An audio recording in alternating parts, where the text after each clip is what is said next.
नमस्कार दोस्तों, आज गांव की इस खुले मैदान में गाय और बछड़ा बड़े आराम से चर रहे हैं।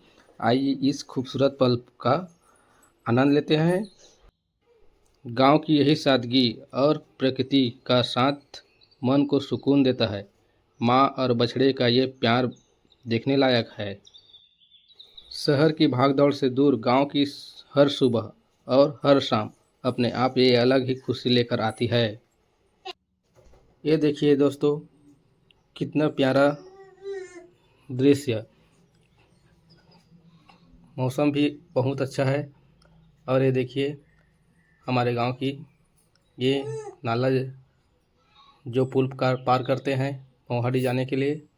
ये देखिए, अगर गांव की ऐसी ही सच्ची और सुकून भरी ज़िंदगी आपको पसंद है तो वीडियो को लाइक करें, शेयर करें और मेरे पेज को फॉलो करें।